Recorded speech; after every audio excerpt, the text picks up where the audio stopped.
Welcome back to Alchemical Astrology. I'm your celestial navigator, Melusine, with the February Lunation Report, paying particular attention to opportunities for transformation as they present in the skies. I've mentioned previously that the moon's face is in perpetual motion, and you may be asking, why pay attention to something that is so fleeting? What possible impact could it have when it lasts at most 2 days?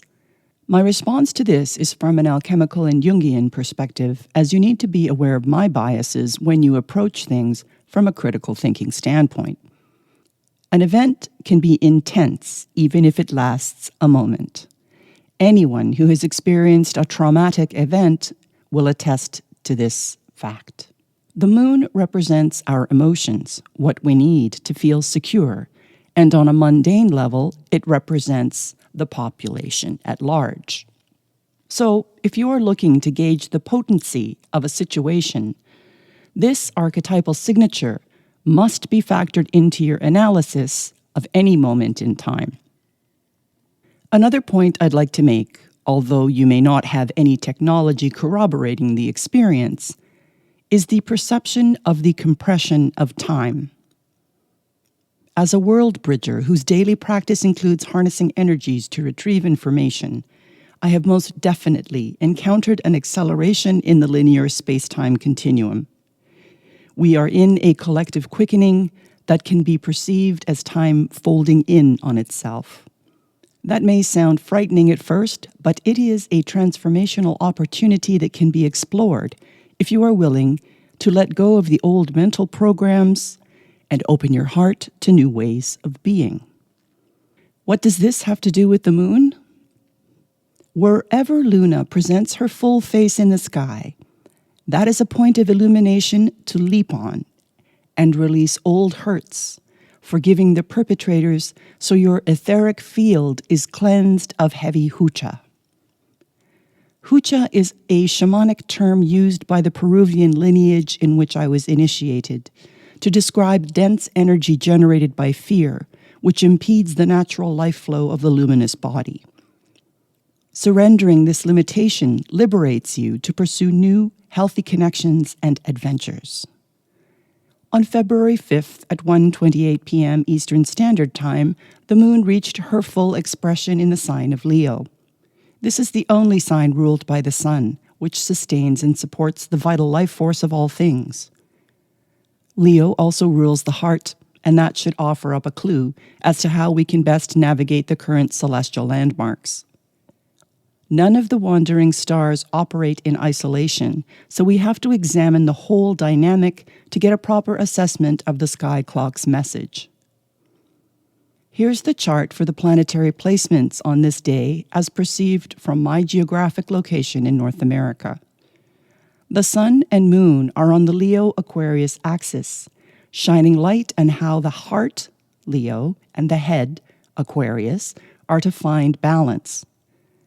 The first snag in keeping that teeter-totter level is the T-square in the fixed signs, as both the sun and moon are squaring Uranus in Taurus. This harkens back to the eclipse season we faced in Scorpio-Taurus, and the relief of tension in this square is pointing to Scorpio. In effect, that means there is still some cleanup to be done as far as subliminal patterns and toxic ties that have depleted our personal power. This is the time to dig deep and find these places in our individual psyches that need some additional healing if we are to revive and revitalize our spirits in this current soul journey. Note that Venus is squaring Mars here, and this process is most assuredly going to involve personal, intimate relationships as a consequence. Take the time to determine whether the giving and receiving elements of your partnerships are working in harmony. If not, how can you correct this? And in some instances, it may involve a clean break if you are taking commitment to your own well-being seriously. Be prepared for some sudden revelations with Uranus in the mix, and remember, fortune favors the brave.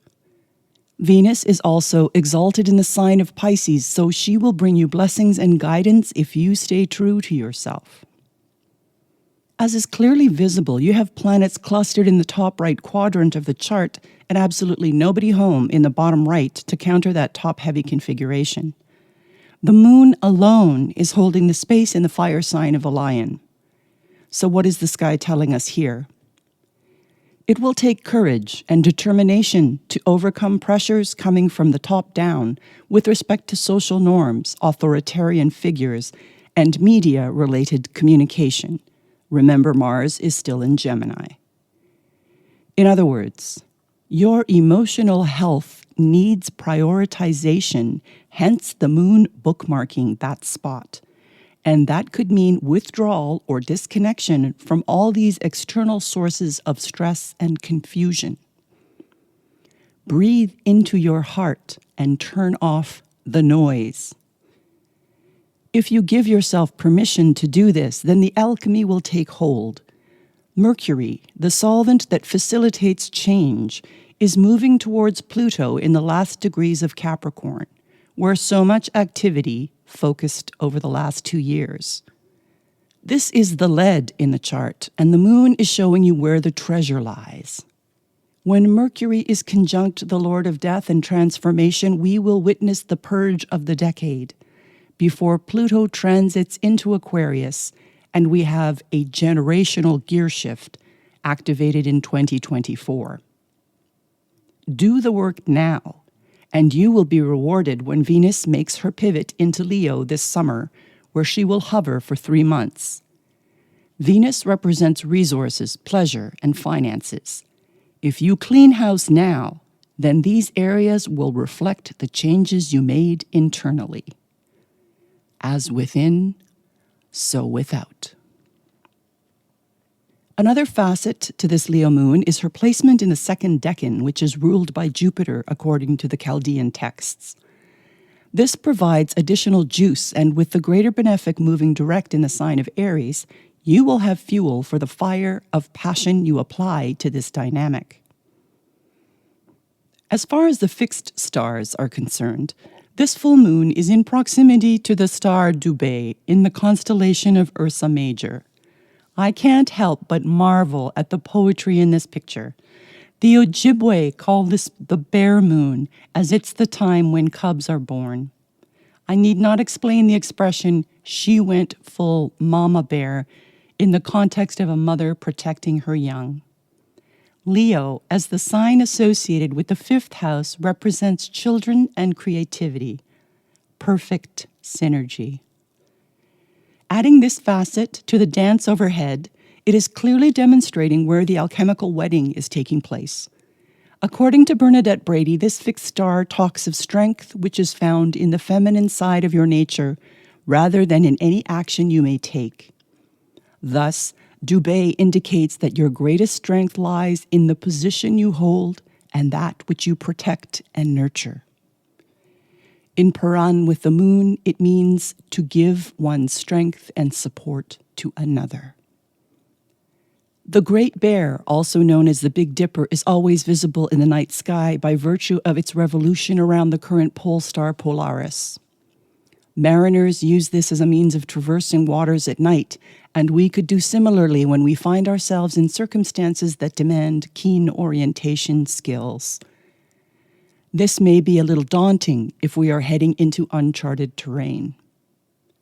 The plant ally that can enhance our smooth sailing was known as the herb of grace by the Christians who dipped sprigs of it into holy water and blessed their thresholds. This is rue, or Ruta graveolens, a perennial herb native to the Mediterranean, West Asia, and South America. Its name translates from the Greek to set free, as it was the main component in antidotes against poison. It was a key ingredient in the vinegar of 4 thieves that was used to ward off the Black Death. It is also believed to enhance eyesight and inspire creativity. Perfect characteristics in alignment with this lunation. The tarot card for this placement is the 6 of Wands.